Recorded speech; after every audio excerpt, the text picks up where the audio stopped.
Hey guys, welcome to Green Bean Fiction. So in today's video we are gonna see what if Deku reincarnated in Danmachi. Before starting, make sure to hit that like button and subscribe if you are interested in MHA fanfictions. This story is The Hero of Orario by Anthony Tyler 9. Now without wasting any more time, let's dive in. Izuku was staring at the amalgamation of All for One as he came out from below Shigaraki and consuming his vestige entirely. Izuku fell back watching as All for One proclaimed his victory after managing to finally take control back away from Tamura with thanks to Izuku. And for that, the boy was then blasted out of the Vestige world by All for One, and whilst in his child form within the Vestige world, Izuku was highly aware of the fact that he lost the previous users as well as his arms. On the outside, however, he laid on the ground, all the pain and exhaustion coming through his body in waves.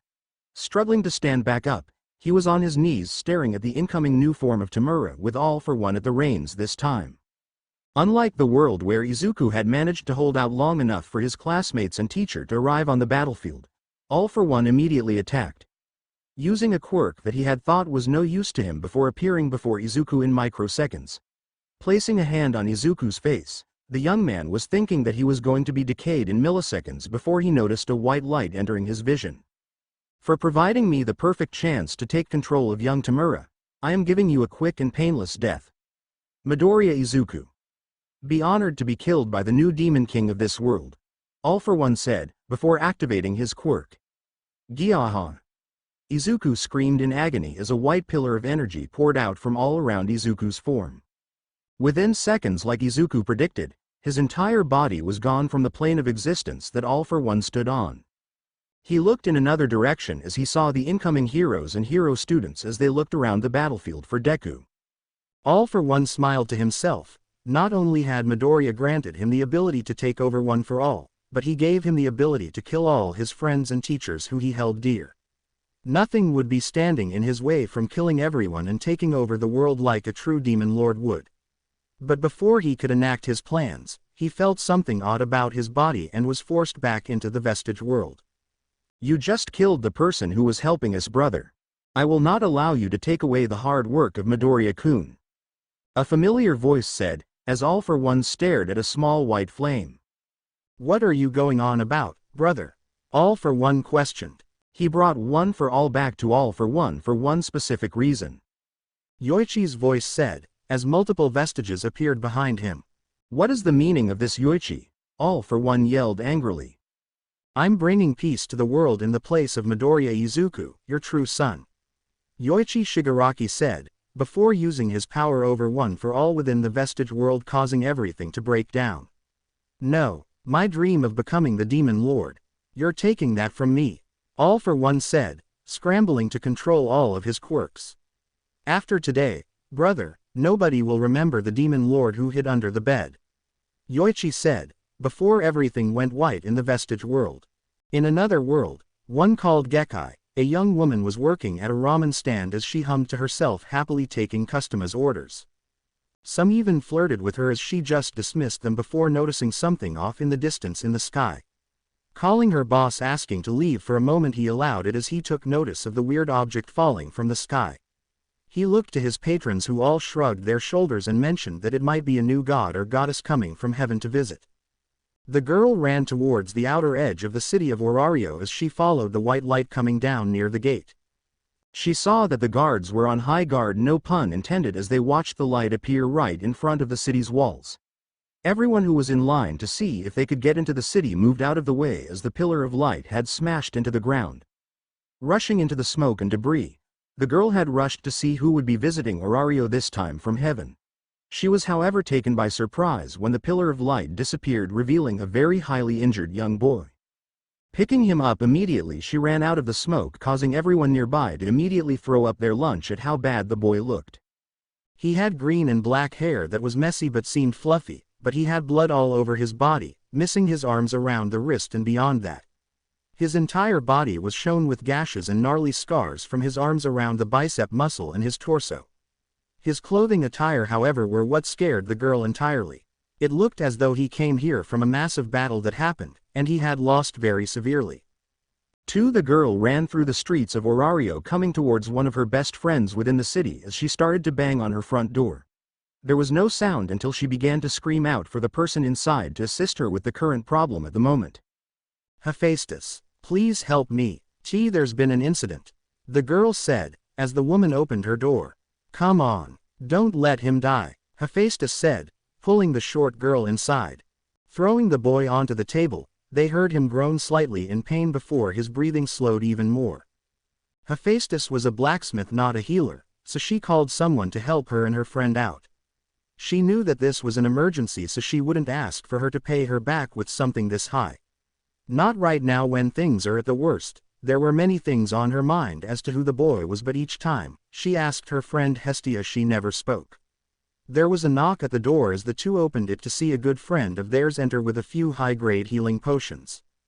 "I came here as fast as I could. When I heard that a boy was incredibly injured, I grabbed as many of my potions as possible," the man said, as Hephaestus smiled. "Come on, just give him the potions. Me and Hestia need to talk in the other room. If a girl with white hair enters here searching for Hestia, send them back here, Mayak," Hephaestus said as Mayak nodded. 1. Deep within the recess of his mind, Izuku stared at the diminishing vestige world of One for All. He let out a pained cry of agony as he felt as though he failed in his mission to save the world from All for One. He lost every single bit of the power of One for All, and that also meant all those who he had gained a bond within the quirk as well.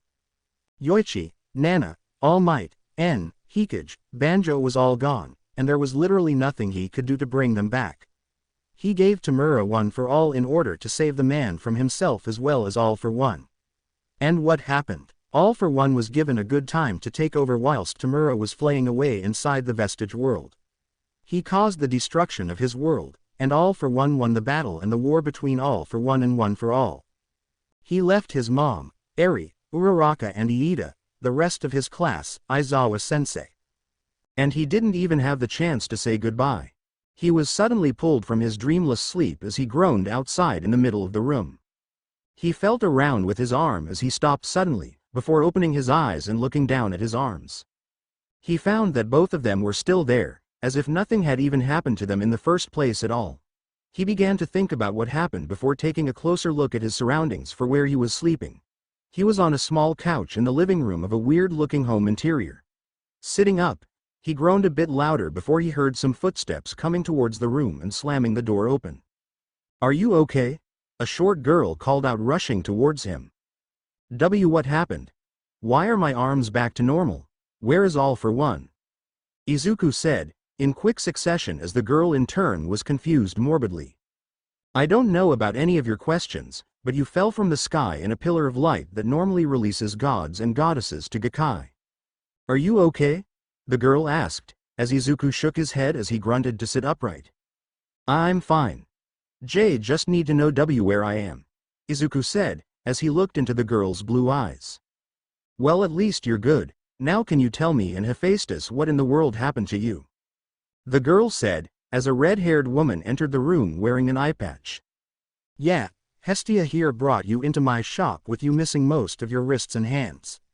All that were left of them were bloody stumps. Mayak had to use multiple high-grade potions to bring them back through regeneration," Hephaestus said, as Izuku stared at both of them for a second. "Why, you're both goddesses, and one of you is a female in comparison to my world's version of you?"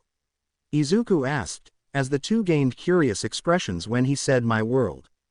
"Two. You're from another world," Hestia called out, as the girl jumped onto the couch next to him. Yes.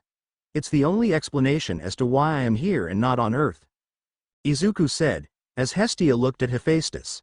"Alright, some explanations are in order. First off, what happened to you, young man? You look too young to have lost most of your blood as well as wrists and hands," Hephaestus said, as Izuku looked down. "I was fighting a powerful villain. His name was All for One, although it was at first Shigaraki Tamura. All for One took control of Shigaraki Tamura before I could save him entirely," Izuku said, as Hestia and Hephaestus nodded along. "And after that, I was tossed out of a vestige world created by quirks, superpowers granted to 80% of the people on my world, when All for One essentially used his quirk to send me out. I woke up from the vestige world on the ground without my hands and wrists. I think it was because I held Tenko's hands in the vestige world. Izuku said before feeling as though he might enter a muttering phase. Who's Tenko? Hephaestus questioned. He's the real name of Shigaraki Tamura. Izuku said, with a sad expression. Okay, so he had the ability to take away your hands from mere touch, and this all for one guy took control of his body. Is this right? Hephaestus said, as Izuku nodded. Okay, to be frank, I don't sense a lie coming from you. And from what I gained from your personality already, I don't think you'd be a very good liar. Hephaestus began as Izuku slumped. But that doesn't mean that you are going to get out of this scot-free. You interrupted my day of blacksmithing because you were nearly killed. What happened after you were kicked out of this vestige world? Hephaestus questioned. All for one placed his hand on my head and activated a quirk. I don't know what it was, but it caused so much pain and suffering that I think I died from the surge of power moving through my body. And then I woke up here, not sure how I got here though. Izuku said, looking sad. Well, I think it has something to do with that white pillar of light that appeared outside the walls of Orario. And if you can't return back because you were killed in your world, then that means that this is akin to a second life you can live, Hestia said, as Izuku stared at her. Well, if it will help, what can I do to repay you all for saving my life essentially? Izuku asked, as both goddesses stared at him. How would you feel about joining my familia? Hestia called out, jumping. What is in it for me? Izuku asked, purposefully looking away from the short girl's breasts as they bounced in each jump. By becoming a member of my familia, I can give you a fauna that will allow you to enter the dungeon and fight monsters. And you would have to kill them since they are very dangerous. Hestia said, as Izuku thought about it. How would you treat your familia members? Izuku asked, as Hestia smirked. I treat my familia as if they were actually a part of my actual family. Not to mention that I will do everything in my power to make you feel like you belong within it. Just stay away from the entertainment district, Hestia said, pouting. Entertainment district? Okay, what else should I know? Izuku asked, as Hestia looked at Hephaestus.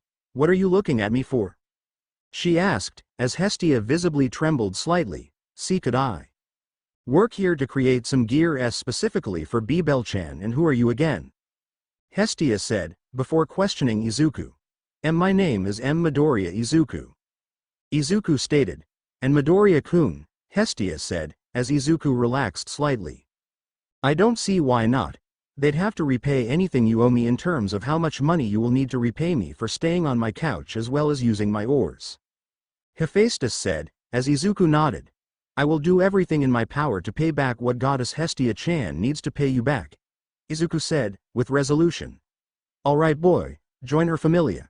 Then I will give you your first mission tomorrow, it's nearing the evening. Bell-chan might be home right now, Hestia.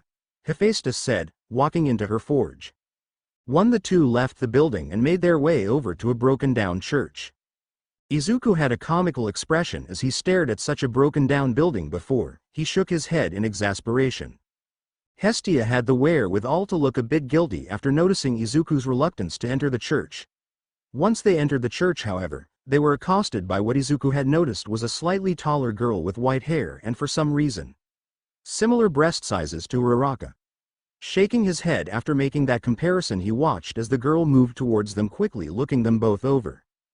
4. Kami-sama, are you alright? I saw the white light come out of nowhere from the dungeon. I hope you aren't hurt. What about you? Are you alright? The girl questioned as she fretted over the two of them. Hestia-sama, I think I'm going to pass out now, Izuku said, as both girls stared at him. What was that, Izuku? Izuku, Hestia called out, as Izuku collapsed onto the ground outside. Izuku woke up a few hours later as he felt something drip onto his back, waking him up from his slumber. Shaking his head, he looked around only to find Hestia sitting on his back as she stared at his back in both confusion as well as concern. He shifted slightly, causing her to be shaken from her trance-like state as she smiled down at him before she spoke. You know, if you never said that you were not from this world, I wouldn't believe a thing you would tell me aside from this skill you got. Hestia said, as Izuku's face blushed. Kami-sama, why are you sitting on my back? Izuku asked, blushing. Well, I was making you a part of my familia. And I have to say, why do you have these starburst-like scars on your back? Hestia stated, before asking in a low tone, It's nothing, okay. It was something from my other world that I wasn't able to escape. Izuku said, looking away from the small goddess. Okay, I won't ask you more about it. But you better tell me about your life in that world at some point. Anyway, we should talk about the skills you have, Hestia said, as she allowed Izuku to sit upright.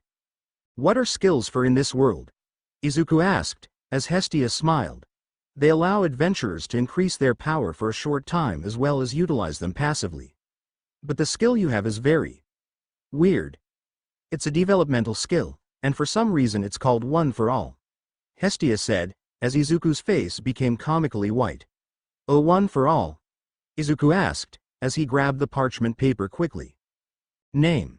Izuku Midoriya. Age, 16. Passive skill, One for All. Allows the user to slowly get stronger in small increments as well as through harsh training. But the stronger the user is, the more power the user can utilize. This skill can also increase the amount of Excelia the user gains per defeat of a monster, enemy. Always active. 16. Passive skill. Explosion resistance high 3 due to past experiences with someone able to create explosions from their hands and entire body. The user has gained a very high resistance to explosions as well as explosion magic as a whole, always active. 3. Passive skill. Damage reduction, around 50%, allows the user to take less damage against enemies as well as monsters. Self-explanatory. Always active. Passive skill. Blunt, physical damage resistance high. 1. The user has had a history of being in battle and has a high resistance to being in battle and taking damage from blunt objects or those who use physical strength to fight, is always active. 2. Side skills. 3. Black whip creates black tendrils from the arms, can make multiple if user wishes. Gear shift has the ability to slow time around oneself, as well as increase speed of objects the user touches. Float allows the user to float, but in conjunction with One for All's skill, becomes flight. Smokescreen creates a smokescreen in dangerous moments to user. Fa Jin repeated use of this skill increases the user's power and speed tremendously for a short period. In conjunction with One for All can be brought to even greater heights. This is unprecedented. I've never seen so many skills for one person. Not only are you the first person to get all these skills at level 1, but you are breaking the laws of everything we gods and goddesses know. Hestia said, a little hysterical. What's wrong, Kami-sama? Belle called out, rushing into the room with a bra and underwear on. Gya, get some clothes on. Izuku screamed as he looked away from Belle. Kya, sorry. Belle called out, running back into the bathroom. A few hours later the trio of the Hestia Familia were sitting on the couch within the broken-down church. They were trying to make do with whatever bullshit Izuku's skills were, but there was one glaring issue for the boy that Hestia and Belle noticed about his skills. They were very oddly specific, especially in pertains to how he had damage reduction skills, pertaining to the explosion and physical damage. They were looking at him in worry, but since Izuku had noticed that One for All was placed on the parchment as a skill that was developmental in nature, he just decided to just say fuck it, proverbially. 6. So over the course of the last few hours, he had been talking to them about the past he'd lived up until now. And needless to say, they were crying at the end as they had no idea someone could live a life like he did up until that point. And to find out that he didn't get the happy ending like most heroic stories portrayed out there. It just goes to show that not all heroes can have the happy ending they wish for, especially for Izuku. However, since he was in their world now, they would make it their mission to see him have his happy ending. Even if it's in another world, but aside from that, Belle stood up and stretched her body. 4. This had the unfortunate side effect of showing her midriff to Izuku, who had looked in another direction entirely as Hestia smirked. 3. I never knew that a hero could give a girl some space. Are you like scared of women, Midoriya-chan? Hestia asked, with a smug expression. And no, I just don't talk to girls a lot, Izuku said, looking away from both girls.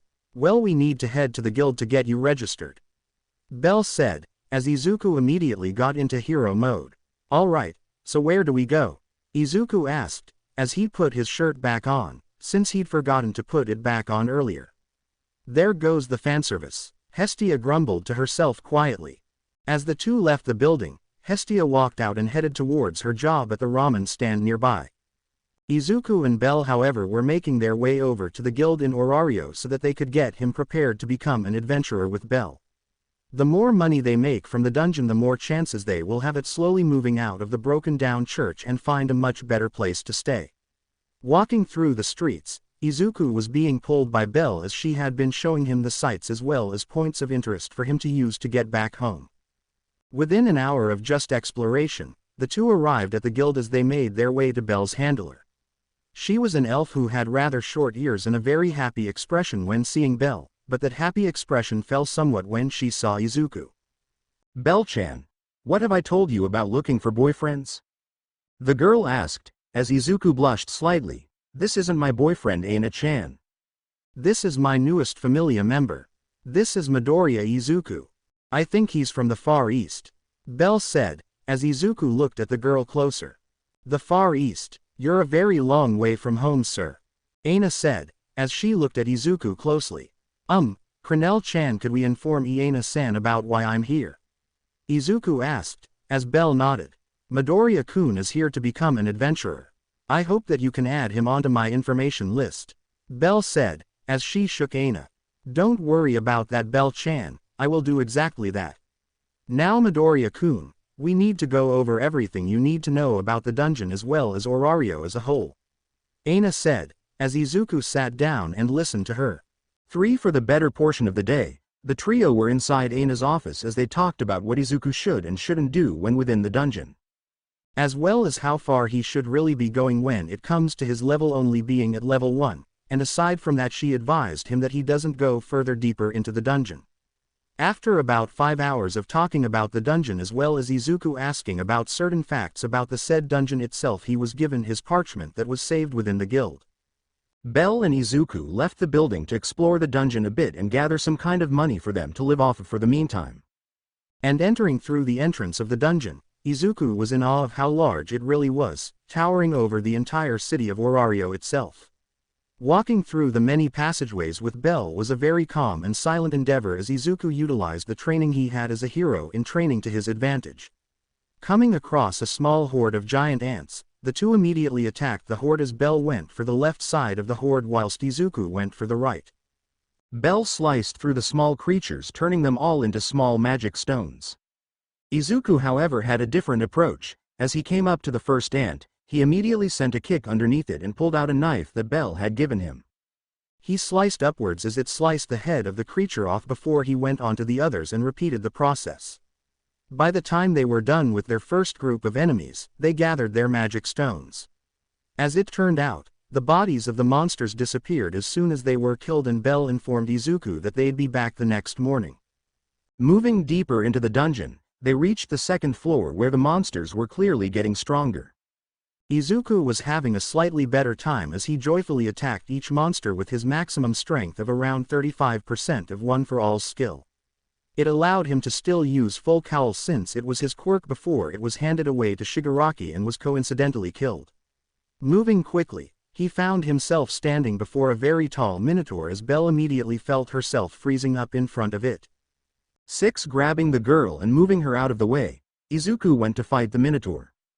He first kicked it in the gut, sending it skidding across the ground before he activated the side skill of Black Whip and holding it up in the air.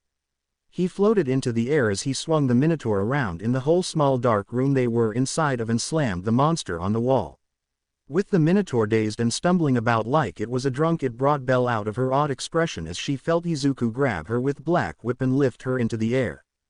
"Bell-chan, go for the final hit," Izuku said, as Bell took out her knife. "Hya!" Bell growled out before lobbing the minotaur in the dome with her knife. As the two landed on the ground and the magic stone of the monster itself hitting the ground with a dull thud, the two collected their prize. But they were interrupted by the sound of something else coming their way before Wolfman had appeared near them. Stepping in front of Bell thinking it's a new monster to deal with, Izuku glared at the new arrival. "Nice. We got some level 2s here," the weird monster boy said. Are you a monster?" Izuku asked, as Bell stared at him in shock. "The fuck did you just call me?" the wolf man asked. Sorry, Midoriya-kun is still new to this dungeon. He came from the Far East," Bell informed the taller boy. "Ah, I see. New guy coming to the dungeon and getting his first few kills. You better not make the same mistake later on, otherwise I will kick your ass.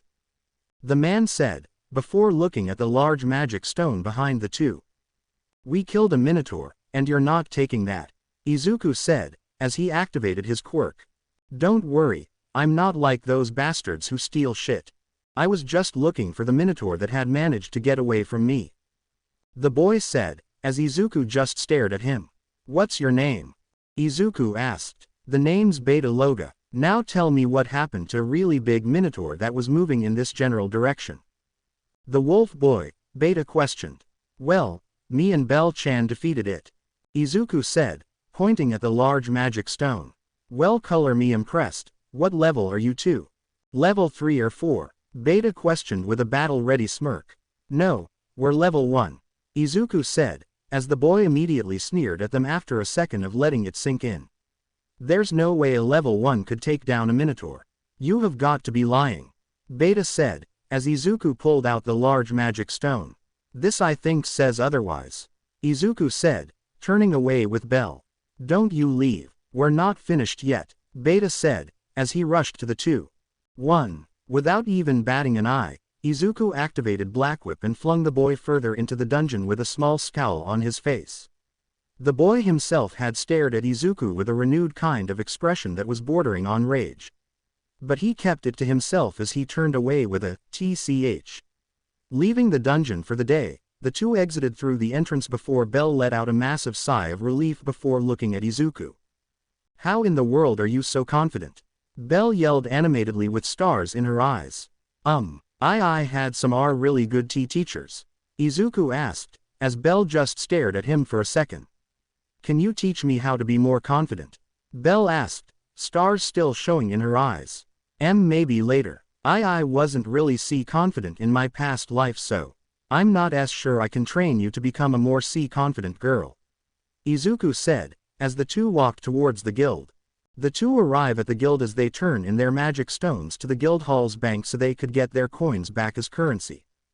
And with their collected money, Izuku separates their amounts perfectly, with Bell taking more because of the kill made on the minotaur. When Bell told him to take more, Izuku shook his head, believing that Bell needed it more than he did. They were walking through Orario as they overheard about a festival being held soon within the next couple days by the god Ganesha. Bell was also during this time separated from Izuku as she had to talk to a local inn's boss so that she could get something to eat. And whilst Bell was on her own little quest, Izuku was making his way through Orario, trying to commit the entire place to memory should he need to move through it in an emergency. Call it something from his past as a quirkless individual in his more youthful time before he was in high school, but it helped him severely in middle school. Especially when he was running away from Kachan and his cronies, when they were especially happy-go-lucky about beating up the quirkless kid. Shaking his head from the memory, he had the unintended effect of meeting up with the god who had helped save his life, Mayak. Hello there, Midoriya-kun, it's been a couple days since we last seen one another. Mayak said, as Izuku nodded. Thank you again for saving my life and returning my wrists and hands. Izuku said, with a bow. No need, now take these. You and Bell will need them for your adventures in the dungeon. Mayak said, walking away and down the street with a smile. Thanks for the potions, sir. Izuku called out, getting a wave in return.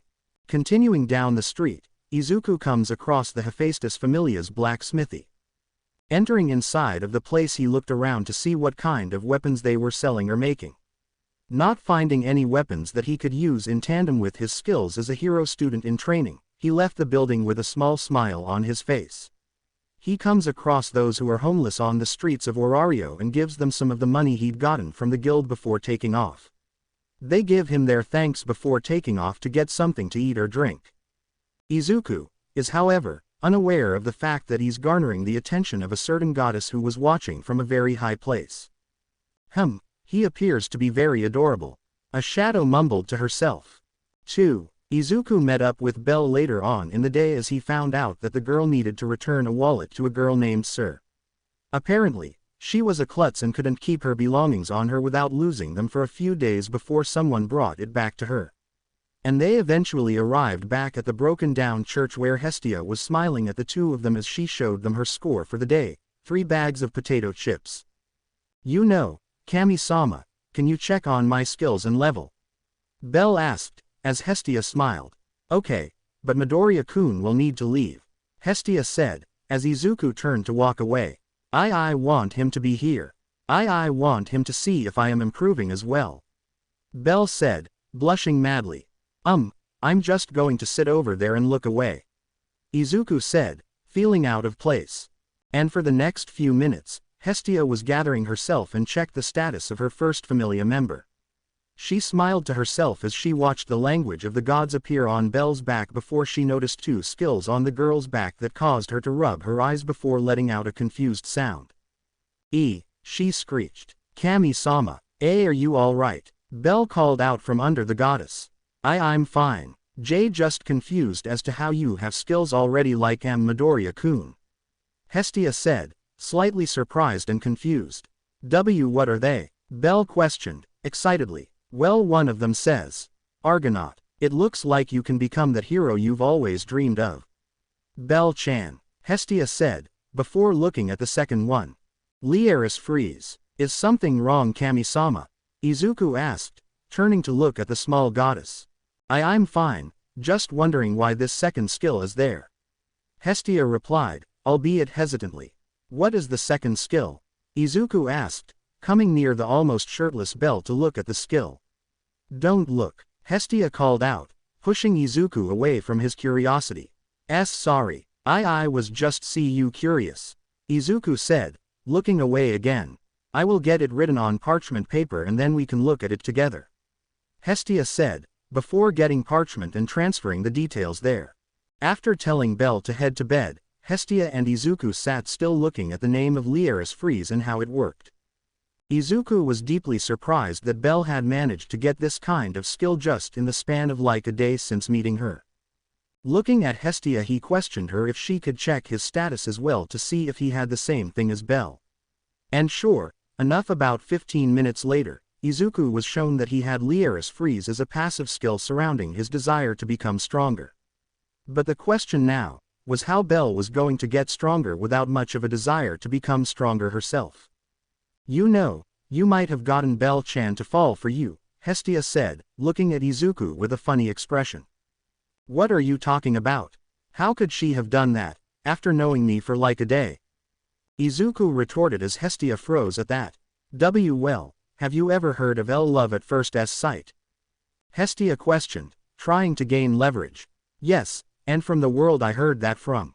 It's clearly fake, Izuku said, deadpanning. Well, what if Belle-chan admires your strength and wants to use you as a desire to become stronger herself? Hestia questioned. Well, she did ask me if she could be taught to become more confident in herself when we left the dungeon earlier today, Izuku said, rubbing his chin.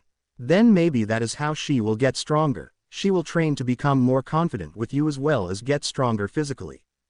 That will increase her feelings of getting stronger over time, Hestia said, slamming her fist into her palm. I can see where you're coming from. But we should focus on other matters at the moment, Izuku said, causing Hestia to tilt her head. And what is that? She questioned. Belle-chan needs a new weapon. Her knife is good to have, but from what I could see about it, it's clearly becoming worn out. She will need a new knife soon, Izuku said, rubbing the back of his head. I know just the person to ask. But I will talk to them tomorrow. The godly banquet is coming up in a day, Hestia said, as Izuku nodded.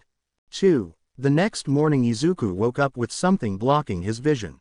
Moving a hand to move the offending object blocking his view, he found that it was something very soft and squishy.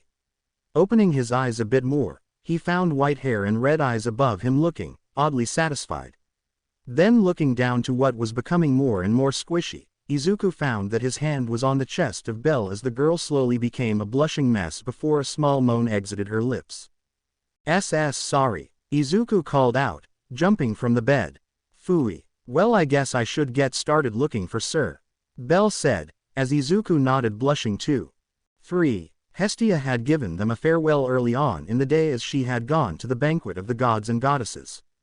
She had told Izuku as Belle waited outside for him that she was going to talk to Hephaestus about making a new weapon for both Belle and him. Izuku was against the part of him having a new weapon since he had his skills, but Hestia wasn't having it. But she did make a reference to a game from his world about having him use his black whips to use two knife-like blades as long-range attacks.